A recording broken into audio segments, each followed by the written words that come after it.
మొత్తంగా తెలంగాణ అసెంబ్లీ సమావేశాలు కొనసాగుతున్నాయి. ఇప్పటివరకు లైవ్ ద్వారా చూసాం. మరోవైపు నెల్లూరు రూరల్ ఎమ్మెల్యే కోటంరెడ్డి శ్రీధర్ రెడ్డి మీడియాతో మాట్లాడుతున్నారు. లైవ్ ద్వారా చూద్దాం.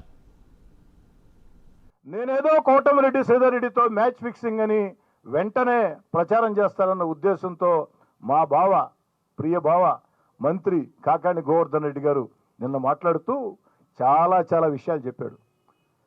కోటంరెడ్డి శ్రీధర్ రెడ్డి వేరే విధేయుడు కాదు, వేరే వాళ్ళకి విధేయుడిని అని చెప్పని. ఎస్ బావా కాకాణి, నువ్వు చెప్పింది 100% నిజం. నేను ఈరోజు మీకు వీర విధేయుడిని కాదు, గతంలో మాత్రం వీర విధేయుడినే, ఈరోజు మాత్రం వీర విధేయుడిని కాదు. కానీ నా వ్యక్తిత్వం ఏమిటంటే కష్టాల్లో కష్టం చేసి ఆ కష్టాల్లో నడిచిన వ్యక్తిని. అదేవిధంగా ఎక్కడ ఉంటామో అక్కడ విధేయంగా ఉంటాను తప్ప అటు ఇటు పక్కదాలు చూసే మనిషి కాదు. అంటే మీరు అనొచ్చు, ఇన్ని చెప్తున్నారు కదా, మీ బావ కాకాణి ఎప్పుడు చూశాడు పక్కదారులు, ఎలా చూశాడు పక్కదారులు అని చెప్పి అడిగినప్పుడు సమాధానం నేను చెప్పలేనప్పుడు ఆ యొక్క మాట నేను మాట్లాడకూడదు. అందుకే సమాధానం చెప్తూ ఉన్నా. బావా కాకాణి, నమ్మక ద్రోహం అంటున్నావు. నేను అధికార పక్షం నుంచి ప్రతిపక్షంకి వస్తే నాది నమ్మక ద్రోహం అయితే నిన్ను జిల్లా పరిషత్ చైర్మన్ చేసింది ఆనం రామనారాయణ రెడ్డి గారు. అలాంటి ఆనం రామనారాయణ రెడ్డి గారికి దూరంగా జరిగి ఆనం రామనారాయణ రెడ్డి గారికి ఏ విధంగా నువ్వు క్షోభకు గురి చేసింది నీకు తెలుసు, ఆ దేవుడికి తెలుసు, జిల్లా ప్రజలందరికీ తెలుసు, నీకు ఆనం కుటుంబానికి సంబంధాలుండే అందరూ కూడా తెలుసు. బావా కాకాణి, మరి నేను చేసింది నమ్మక ద్రోహం అయితే జిల్లా పరిషత్ చైర్మన్గా నిన్ను చేసిన, నీకు రాజకీయ తొలి మెట్టు ఎక్కిచ్చిన ఆనం రామనారాయణ రెడ్డి గారితో కూడా నువ్వు విభేదించి ఉండకూడదు కదా, న్యాయమే కదా. ఇక బావా కాకాణి, వైఎస్ ఫ్యామిలీ గురించి ఏదేదో చెప్తున్నావు ఈరోజు చాలా గొప్పగా, దాంట్లో ఎలాంటి అనుమానంలా, ఆ మాటలన్నీ నిజం, నువ్వు చెప్పే మాటలు నిజం, నేను కాదంటాంలా. కానీ వైఎస్ కుటుంబం గురించి గొప్పగా మాట్లాడే అర్హత నీకు ఎక్కడుంది అని అడుగుతూ ఉన్నా. నెల్లూరు జిల్లాలో జగన్మోహన్ రెడ్డి గారు ఓదార్పు యాత్రకు విచ్చేస్తే నేను, భూమన కరుణాకర్ రెడ్డి గారు, తిరుపతి శాసనసభ్యులు దేవిరెడ్డి శివశంకర్ రెడ్డి గారు ఏదైతే ఈరోజు వివేకానంద రెడ్డి గారి హత్య కేసులో అనుమానితులుగా జైల్లో ఉన్నారో వారిద్దరూ ఈ జిల్లాకి పరిశీలకులు. మేము ముగ్గురం నీ దగ్గరకు వచ్చి ఎన్ని గంటలు కూర్చున్నాం, ఎన్నిసార్లు మాట్లాడాం. చిట్ట చివరికి నువ్వు నాతో చెప్పిన మాట చాలామందికి చెప్పిన మాట, కాంగ్రెస్ పార్టీ ఒక మహాసముద్రం, జగన్ ఒక నీటి బొట్టు. అనవసరంగా కోటంరెడ్డి శ్రీధర్ రెడ్డి మాటలు విని మీరు జగన్ గారి పక్కకు పోతున్నారు. గౌరవని కూడా అనలేదయ్యా, కానీ నాకు సభ్యత అడ్డం వస్తుంది కాబట్టి ఏకవచనం ఇష్టం లేక, ఆయన అన్న మాట ఏకవచనమే ఇష్టం లేక చెప్తూ ఉన్నా. జగన్ గారి వెంట వెళుతూ ఉన్నారు. కోటంరెడ్డి శ్రీధర్ రెడ్డిని పట్టుకొని జగన్ గారితో నడిస్తే మీకు ఎలాంటి భవిష్యత్తు ఉండదని చెప్పని ఓదార్పు యాత్ర సమయంలో మీరు మాట్లాడినటువంటి మాటలు నిజం కాదా చెప్పండి కాకాణి గోవర్ధన్ రెడ్డి గారు. అంతేకాదు, ఆనాటి ఓదార్పు యాత్ర సమయంలో పొదలకూరు నీ సొంత మండలంలో వైఎస్ విగ్రహాన్ని పెట్టనీయకుండా అడ్డుకున్న మాట నిజం కాదా అని అడుగుతున్నా. పొదలకూరు మండలంలో ఈరోజు వైఎస్ రాజశేఖర రెడ్డి గారి గురించి చాలా గొప్పగా చెప్తూ ఉన్నావు, వాస్తవం, దాంట్లో అలాంటి అనుమానం లేదు, గొప్పవాళ్లే. మరి అంత వైఎస్ కుటుంబానికి నువ్వు వీర విధేయుడు అయితే ఆ రోజు ఆ మహానేత వైఎస్ రాజశేఖర రెడ్డి గారి విగ్రహాన్ని ఆయన బిడ్డ జగన్మోహన్ రెడ్డి గారు కష్టాల్లో నష్టాల్లో పెట్టేదానికి వస్తే ఈ జిల్లాలో విభేదించిన, ఇబ్బందులు పెట్టిన వ్యక్తుల్లో మీరు ఒకరు. పొదలకూరు మండలం నీ సొంత మండలంలో విగ్రహాన్ని కూడా పెట్టనీయకుండా అడ్డుకున్న మీరు ఈరోజు మాట్లాడుతూ ఉంటే, నా గురించి మాట్లాడుతూ ఉంటే జాలేస్తుంది. ఎందుకంటే ఓ మిత్రుడు చెప్పాడు, బాధపడొద్దయా స్వామి, కాకాణి గోవర్ధన్ రెడ్డి గారికి మంత్రిగా ఉన్నారు, వారు బాగుండాలంటే నేను తిట్టాలా, ఎందుకంటే నీతో బంధం ఉంది, బంధుత్వం ఉంది, అనుబంధం ఉంది, మీరిద్దరూ నీ విషయాలు మొత్తం ఆయనకి తెలుసు, ఆయన విషయాలు మొత్తం నీకు తెలుసు, ఈ ఉద్దేశంతో మాట్లాడుతున్నా తప్పుగా అర్థం చేసుకోవద్దు. అయ్యా నేనేం తప్పుగా అర్థం చేసుకోవటం లేదు. నేను కొంతమంది మిత్రులు కూడా చెప్తున్నాను, మీకు ఏదైనా మంచి అవకాశం కావాలనుకుంటే నన్ను తిట్టండి, ఇప్పుడు మీ ఇష్టం వచ్చేది తిట్టండి, మీకు ప్రభుత్వంలో మంచి అవకాశాలు వస్తాయని కూడా తిడుతున్నా. ఎందుకంటే బంధం అనుబంధం మనసుల్లో ఉండాలి కానీ అధికారంతో మిగతా దాలతో పోదు. ఇకపోతే మా బావ కాకాణి వేరే వాళ్ళకు విధేయుడు కోటమిరెడ్డి శ్రీధర్రెడ్డి అన్నాడు కదా. నేను వైఎస్ఆర్ కాంగ్రెస్ పార్టీలో ఉండి చంద్రబాబు నాయుడు గారి కాళ్ళకి దండాలు పెట్టలా బావా కాకాణి. వైఎస్ఆర్ కాంగ్రెస్ పార్టీ ఎమ్మెల్యేగా ఉండి వైఎస్ జగన్ గారితో గట్టిగా ఉండాను తప్ప వైఎస్ జగన్ గారికి దూరంగా వెళ్ళిపోవాలా అని స్థిర నిర్ణయం తీసుకున్న తర్వాత ఆఖరి దాకా అధికారం అనుభవించే అవకాశం నాకున్నా ఆ అధికారాన్ని సైతం వదులుకుని నిర్ణయం తీసుకున్న తర్వాత మనం ఉండకూడదు, మోసం చేయకూడదని వెళ్ళాను తప్ప వీర విధేయులు చేసే పని ఇదే. వేరే వాళ్ళకి విధేయులు ఏం చేస్తారంటే వైఎస్ఆర్ కాంగ్రెస్ పార్టీ ఎమ్మెల్యేగా ప్రతిపక్షంలో ఉండి ఆనాడు చంద్రబాబు నాయుడు గారు ముఖ్యమంత్రిగా ఉంటే చంద్రబాబు నాయుడు గారి కాళ్ళకి దండం పెట్టింది నువ్వు కాదా అని అడుగుతున్నా. ఈ విషయం ప్రతి ఒక్కరికి తెలుసే అని అడుగుతున్నా. కాబట్టి బావా కాకాణి మాటలు మాట్లాడలేను అనుకుంటావేమో, నీకెంత గొంతు ఉందో నాకు అంత గొంతు ఉంది. నీ అంత చమత్కారం కంటే 10 ఇంతల చమత్కారం చెలుక్తులు మాట్లాడగలుగుతా. కానీ నా ఉద్దేశంలో రాజకీయాల్లో ఉన్న వ్యక్తులకి ఇది కాదు ప్రాధాన్యత. నిరంతరం ప్రజా సమస్యలపై స్పందించాలా, ప్రజలకు అందుబాటులో ఉండాలా, ఈ వ్యక్తిగత దూషణలు ఉండకూడదని నమ్మేవాడిని. కాబట్టి ఆగుండా అలాగని చెప్పని మీరు కానీ ఇష్టారీతిగా మాట్లాడితే మాట మాటకి సమాధానం చెప్తా. అయినా బావా కాకాణి కాస్త తాత్కాలికంగా మిగతా పనులు పక్కన పెట్టి ఆ నకిలీ పత్రాల కోర్టు కేసులో కొంచెం ఆ సిబిఐ సంగతి అది చూసుకో. పాపం సిబిఐ బృందాలు నెల్లూరుకు వస్తూ ఉన్నాయి, చాలా మందిని విచారిస్తూ ఉన్నారు. భారతదేశంలో ఎక్కడా జరగని నేరం నెల్లూరు కోర్టులో జరిగింది. నువ్వు చేసావని నేను అంటోలే బావా కాకాణి, నువ్వు చేసావని నేను అంటోలే. కానీ వేళ్ళు నీ వైపు చూపిస్తూ ఉన్నాయి. అన్ని వేల కాగితాల్లో ఆ ఒక్క కాకాణి గోవర్ధన్ రెడ్డి గారి కాగితం మాత్రమే దొంగలు ఎత్తుకోబోయారని చెప్పని వేళ్ళు చూపిస్తూ ఉన్నాయి. కాబట్టి దయచేసి బావా కాకాణి ముందు ఆ నకిలీ పత్రాల కేసు, సిబిఐ కేసు దాని సంగతి చూసుకో అని చెప్పని బావగా, ప్రియమిత్రుడిగా 10 కాలాల పాటు మా బావ కాకాణి బాగుండాలని చెప్పని కోరుకుంటూ, లేదు వైఎస్ఆర్ కాంగ్రెస్ పార్టీలో మార్కులు కావాలా అనుకుంటే ఇంకా నన్ను తిట్టుకోమంటూ నేనేం బాధపడను, సమాధానం మాత్రం చెప్తా. అన్నిటికంటే ముఖ్యం జగన్ గారి విషయంలో మా బావ కాకాణి కాస్త నా మీద ఘాటు విమర్శలు చేయలే. కానీ సజ్జల రామకృష్ణారెడ్డి గారి పేరు వచ్చేటప్పటికి ఒక్కసారి ఉలిక్కిపడి సజ్జల రామకృష్ణారెడ్డి గారిని అంటావా అని మాట్లాడాడు. దానికి కూడా నా ఫ్రెండ్ చెప్పాడు, ఏమయ్యా సజ్జల రామకృష్ణారెడ్డి గారు నిన్నగాక మొన్న ఆయన మంత్రి పదవి ఇప్పించారు, లావాదేవీలన్నీ తెలుసు మీకు. మరి సజ్జల రామకృష్ణారెడ్డి గారు లావాదేవీలు చేసి మంత్రి పదవి ఇప్పించినప్పుడు ఆ సజ్జల రామకృష్ణారెడ్డి గారిని అంటే కోపం రాదా? ఇచ్చిన జగన్ గారి కంటే కూడా ఇప్పించిన సజ్జల రామకృష్ణారెడ్డి గారు అంటే కోపం వస్తుంది, దాన్ని కూడా బాధపడొద్దు అన్నారు. ఓకే బావా కాకాణి, నీ ఇష్టం. మళ్ళీ కూడా విలేకరుల సమావేశం పెట్టు. ఈసారి ప్రెస్ కాన్ఫరెన్స్లో సజ్జల రామకృష్ణారెడ్డి గారి గురించే మాట్లాడు, నాకేం అభ్యంతరం లేదు. తిరిగి సమాధానం మాత్రం చెప్తానని తెలియజేస్తూ, ఇకపోతే సార్ ఫోన్లు ఎత్తుకోవడం నాకు అలవాటు సార్. ఎవరు ఫోన్ చేసినా, ఏ నెంబర్ అయినా. నాకుండే ఇంక అలవాటు ఏంటంటే, ఒకవేళ నేను మీటింగ్లో ఉన్నా, బాత్రూంలో స్నానం చేస్తున్నా, మిస్ కాల్ చూసుకొని తెలియని నెంబర్ అయినా ఫోన్ చేసి ఎవరు అడగతా. మీ అందరికీ ఆ విషయం తెలుసు. నేను వాళ్ళు నాతో మాట్లాడుతూ ఉంటారు, నేను వింటూ ఉంటా. అనేక సమస్యలు, చిన్న చిన్న సమస్యలు, కరెంటు సమస్యని, రోడ్డు సమస్యని, కాలువ సమస్యని, చెత్త సమస్యని, పందులని, కుక్కలని చెప్తూ ఉంటారు. తిరిగి సమాధానం చెప్తూ ఉంటా. వెంటనే సుబ్బన్నకి ఆ నెంబర్ ట్రాన్స్ఫర్ చేస్తా. సుబ్బన్న వాళ్ళకి ఫోన్ చేసి పని చేసి అయ్యే పని అయితే చేసి చెప్తారు, కాని పని కాదని చెప్తారు. నాకు అది ఇష్టం.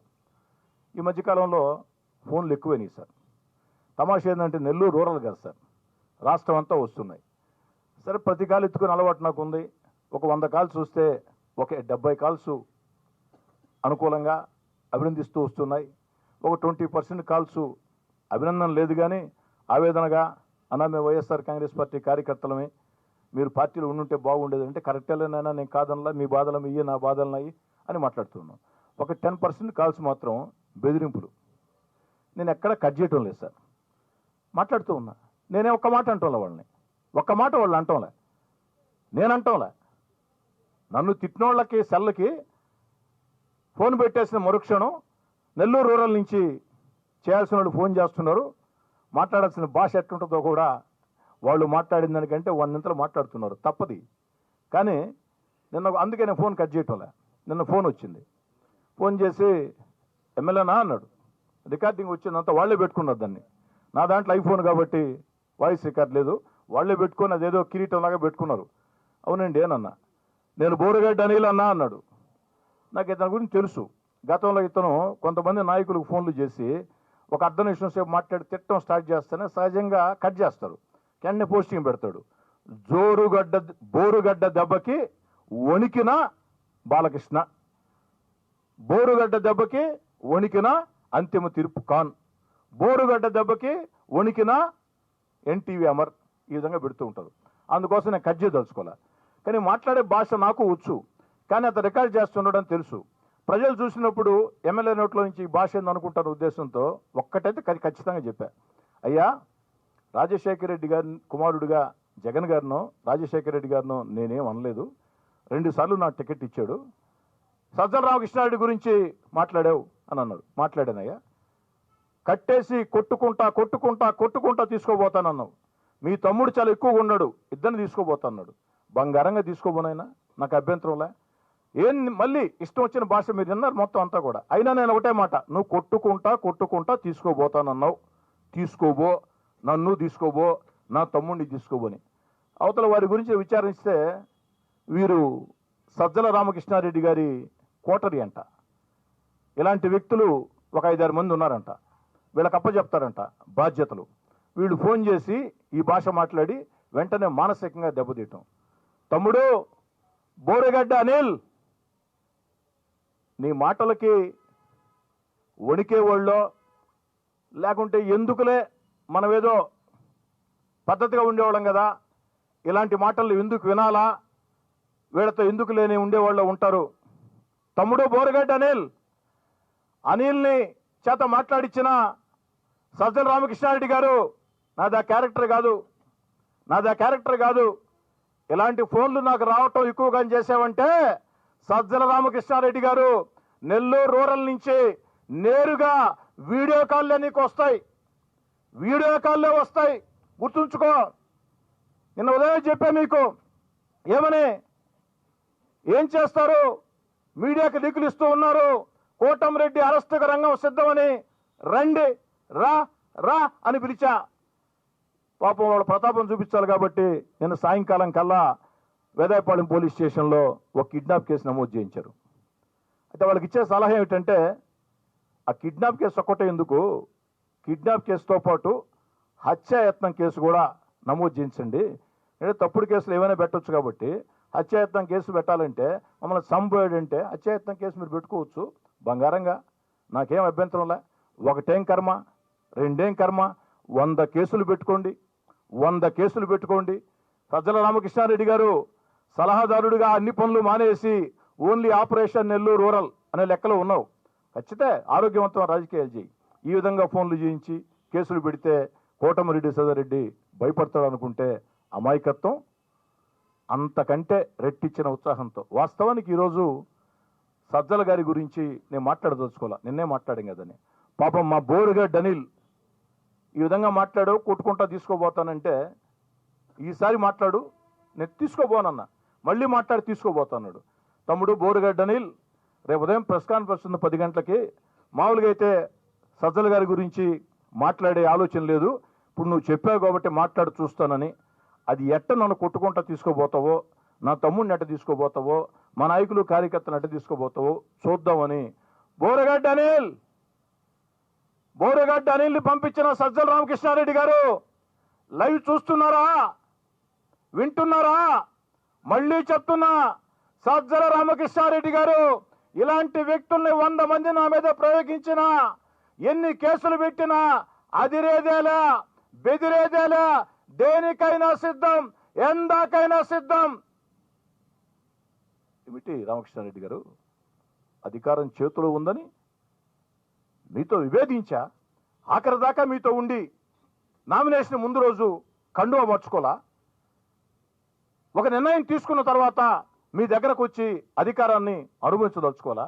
నీతిగా నిజాయితీగా ఓ మధ్యతరగతి కుటుంబీకుడిని కాబట్టి ఆ వాసనలు విద్యార్థి నాయకుడిగా ఆ పెరిగినటువంటి వాతావరణంతో మనం వద్దు అనుకున్న తర్వాత ఆ అధికారం మనకు ఎందుకని చెప్పని నిజాయితీగా నికార్సుగా మొత్తం కూడా బయటకు వచ్చా. దానికి నిందు కుట్రలు కుతంత్రాలు. పాపం సోషల్ మీడియా సైనికులు మొత్తం మళ్ళీ ఇచ్చారు. సోషల్ మీడియా సైనికులు అంటే రియల్ సోషల్ మీడియా సైనికులు కాదు వాళ్ళు వైఎస్ఆర్ కాంగ్రెస్ పార్టీకి. సజ్జల రామకృష్ణారెడ్డి గారి కుమారుడు భార్గవ రెడ్డి గారి నేతృత్వంలో కొంతమంది బృందం కష్టం చేసినప్పుడు పాపం ఏడో ఉండరు. ఇప్పుడు ఎవరు లేరు అక్కడ, కష్టం చేసిన ఎవరు లేరు నాకు తెలిసి. కాబట్టి వాళ్ళందరినీ నా మీద మళ్ళిస్తున్నావు. ఐపాక్ టీం అంటున్నావు, మంత్రులు వస్తున్నారు, ఎమ్మెల్యేలు వస్తున్నారు, మా కార్పొరేటర్తో మాట్లాడుతూ ఉన్నారు. బంగారంగా మాట్లాడండి, నేను కాదంటం లేదు. ఒక్కడి మాత్రం వాస్తవం, నిన్నటి రోజు మా కార్పొరేటర్ మా తమ్ముడు మూల విజయభాస్కర్ రెడ్డి గారు ఒక కేసు పెట్టారు నా మీద. కేసు పెట్టడమే కాదు, తొడగొట్టి సవాళ్లు చేసి ప్రాణం ఎవరిదైనా ఒకటని కూడా చాలా పెద్ద పెద్ద మాటలు మాట్లాడాడు. భాస్కర్ తమ్ముడు, నువ్వు కొత్తగా చెప్పేదే ఉందమ్మా. ప్రాణం ఎవరికైనా రెండు ఉండవు తమ్ముడు, ఒకటే ఉంటాయి, రెండేళ్ళ నుంచి వస్తాయి. తొడలు సినిమాల్లో కొడితే, హీరోలు కొడితే జనం చప్పట్లు కొడతారు తమ్ముడు, మనం తొడలు కొట్టేది ఏంది నాకు అర్థం కావట్లేదు. తమ్ముడు భాస్కర్, నువ్వు 2 రోజుల ముందు నా కార్యాలయంలో కార్పొరేటర్ల సాక్షిగా, నాయకుల సాక్షిగా ఎంత ఆవేశపడ్డావు. మాకొకరితో పనిలే, కోటంరెడ్డి శ్రీధర్రెడ్డి మా దేవుడు అన్నా, నీతో ఉండేవాడిని, నువ్వు ఏ పార్టీ అంటే ఆ పార్టీ, ఎక్కడంటే అక్కడ అని మాట్లాడలేదా? ఏ మదన్ మాట్లాడలేదా? చాలామంది ఉన్నారు ఆ రోజు, మీరు కూడా ఉండేట్టున్నాడు నాగరాజు గారు, మాట్లాడారు. మరి ఈరోజు కొంతమంది కార్పొరేటర్ల పాపము నిజాయితీ నా దగ్గరకు వచ్చారు. అన్నా 60 లక్షల బిల్లు ఉంది, 70 లక్షల బిల్లు ఉంది, ₹1 కోటి బిల్లు ఉంది, ఈ పనులు పెండింగ్ ఉన్నాయి. బిల్లు కానీ అయిపోతే 15 రోజులే, కాకుండా ఉంటే 2 నెలలు, లేదు ఏది కాకుండా ఉంటే ఎలక్షన్కి 2 నెలల ముందు మేము వస్తామన్నా, నమ్మండి అని. సరే నమ్మక తప్పదు, ఎవరని చెప్పినా నమ్మాల్సిన పరిస్థితి. వారెవరు కూడా, నేను కార్పొరేటర్లను బెదిరించేవాడిని అయితే, కిడ్నాప్ చేసేవాడిని అయితే చాలామంది కార్పొరేటర్లు పోతున్నారు కదా, చాలామంది పోతున్నారు కదా, వాళ్ళకెందుకు బెదిరించలేదు, వాళ్ళకెందుకు రాలేదు? నువ్వు నా మీడియాని పిలిచి నా ఫ్లెక్స్లు ఇప్పేస్తా ఉంటే నాకే అర్థం కాల, నేను చూసేది నిజమేనా కాదా అని చెప్పని ఫోన్ చేశా. భాస్కరా ఏందమ్మా దానికి ఎందుకు, నా ఆఫీస్లో కూడా ఇంకా జగన్ గారి ఫోటోలు నేను తీలేదే, అంత తొందరే ఉంది, అంత అర్జెంటే ఉంది, మనకేమన్నా జగన్ గారితో అంత వ్యక్తి శత్రుత్వం ఏమైనా ఉందా? ఒక నిర్ణయం తీసుకొని ముందుకు సాగినప్పుడు అప్పుడు మాట్లాడుకుందాం. అంత ఇదిగా ప్రెస్ని పిలిచి నిన్నటిదాకా కోటంరెడ్డి శ్రీధర్రెడ్డి దేవుడు అన్నావు, నా అన్న అన్నావు, రాజకీయ జన్మ అన్నావు, నా జీవితకాలం మర్చిపోనన్నావు, అన్ని రకాల మోసానికి గురైనన్నా, పోయినసారి టికెట్ వచ్చింది ఇండిపెండెంట్ పెట్టారన్నా, మోసం చేశారన్నా అని అన్నావు, నా కోసం నువ్వు కష్టం చేసావని అన్నావు. ఇంకో విషయం మీకు తెలుసో తెలీదో, 26 డివిజన్లు ఎన్నిక జరిగితే నేను చూసింది ఒకే ఒక్క డివిజన్, ప్రత్యేకంగా చూసింది, అన్ని వనరులు పెట్టింది, కార్యకర్తల బలగాలను పెట్టింది, 22వ డివిజన్. ఎందుకంటే ఆ డివిజన్లో బీజేపీ అభ్యర్థి రాజేష్ అత్యంత బలవంతుడు కాబట్టి, రాజేష్ని అక్కడ ఓడించాలంటే ఆషామాషి విషయం కాదు కాబట్టి నాకున్న సమస్త బలగాలని, పాపం గతంలో రాజేష్ అనేక విధంగా వ్యక్తిగతంగా నన్ను ఎంతో అభిమానిస్తాడు, పార్టీ పరంగా బీజేపీ కావచ్చు, వ్యక్తిగతంగా చాలా అభిమానిస్తాడు. అలాంటి రాజేష్ని కాదని నిజంగా ఒకరోజు రాజేష్ కుమార్తె పాపం ఓటు అడుగుతూ ఉంటే అప్పుడే వెళ్ళాను నేను. నాకే ఆ పాపం చూసి తలకాయ ఉంచుకోవాల్సిన పరిస్థితి, ఎందుకంటే పార్టీలు వస్తూ ఉంటాయి పోతూ ఉంటాయి, వ్యక్తిగత బంధం అని. అలాంటి రాజేష్ వార్డులో పెట్టి నేను చూసిన వార్డు అది ఒక్కటే, ప్రత్యేకంగా ఎలక్షన్ చేసిన వార్డు. నా తమ్ముడు కోటంరెడ్డి గిరి చూసింది 2వ వార్డు. మిగతా 26 వార్డులు కూడా జనరలైజ్ చేసుకున్నాం తప్ప స్పెషల్ కాన్సన్ట్రేషన్ చేయాలి. తమ్ముడు భాస్కర్, దానికి ఎందుకమ్మా ఈ విధంగా వాళ్ళు ఎవరో చెప్పారని చెప్పని ఎవరో పోలీస్ స్టేషన్ తీసుకొచ్చారు, నిన్ను మీడియా మిత్రులు మొత్తం చూస్తూ ఉన్నారు. నేను ఫోన్ చేసి అడిగా, తప్ప ఎక్కడ ఉండవు భాస్కర్ అన్న, నేను బయట ఉన్నాను అన్నాడు. వేరే ఫ్రెండ్ ఫోన్ చేశాడు, పలానా దగ్గర ఉండన్నా అని. ఆడికే వెళ్ళా, కారు దగ్గర మాట్లాడుకుంటున్నాం. భాస్కర్ ఎంతవరకు న్యాయం ఇది, నువ్వు పోవాలంటే పో, అభ్యంతరం లేదు, నాకు మాట చెప్పొచ్చు కదా, ఫ్లెక్స్లు తీసేస్తా, అంత అవసరం భాస్కర్ అని అన్నా. నేరుగా వాళ్ళ చెల్లెళ్ళు వచ్చింది, అన్న ఇంట్లో రండి, టీ తాగిపోతుంది. ఇంట్లో కూర్చున్నాం, టీ తాగాం, అర్ధగంట సేపు కూర్చున్నాం. బయటకు వచ్చి కారు ఎక్కిచ్చాడు భాస్కరు, గట్టిగా కరుచుకున్నాడు, ఏడ్చాడు, అన్న బాధగా ఉంది, నూరిపోతున్నానని చెప్పని. 1 గంట కల్లా కేసులు. కాబట్టి నేను చెప్పేది ఏంటంటే, పెట్టించినటువంటి నాయకులకి, అంటే సజ్జల రామకృష్ణారెడ్డి గారు బాధ్యులు ఎవరో ఉన్నారు కదా, ఆపరేషన్లు అప్పచెప్పారు కదా వాళ్ళకి. ఆ కిడ్నాప్ కేసు ఒకటే కాదా, ఇటు అది అక్రమ కేసే, దానికి తోడు చంపబోయడం కూడా పెట్టేస్తే ఇంకో కాగితం తీసుకుంటే హత్యాయత్నం కేసు కూడా వస్తుంది. ఎన్ని పెడతారో ఈ కేసులు పెట్టుకోండి. ఇంకో మాట చెప్తున్నా, నాకు ఎవరిని బెదిరించాల్సిన అవసరం లేదు. రాజకీయాల్లో పార్టీ నాయకుల కార్యకర్తల్ని బెదిరిస్తే మనతో నడవరు. బంధాలతో, అనుబంధాలతో, విశ్వాసంతో, ఏదైతే నమ్మకంతో నడుస్తారు, ఆ నమ్మకం నాకుంది. ఈరోజు చూస్తూ ఉన్నారు, ఖచ్చితంగా చాలామంది కార్పొరేటర్లు వాళ్ళకు ఉండే ఇబ్బందులు వాళ్ళకు ఉంటాయి, వెళుతారు. ఇది మీరు చూస్తారు. మళ్ళీ రేపటి రోజున 2 నెలలకో 3 నెలలకో 6 నెలలకో విడతల వారీగా వెళ్ళిన వాళ్ళలో ఎంతమంది మళ్ళీ ఈ కార్యాలయంకి వస్తారో మీరు చూస్తారు, అది చూస్తారు. కాబట్టి వాళ్ళ రైట్, మొత్తంగా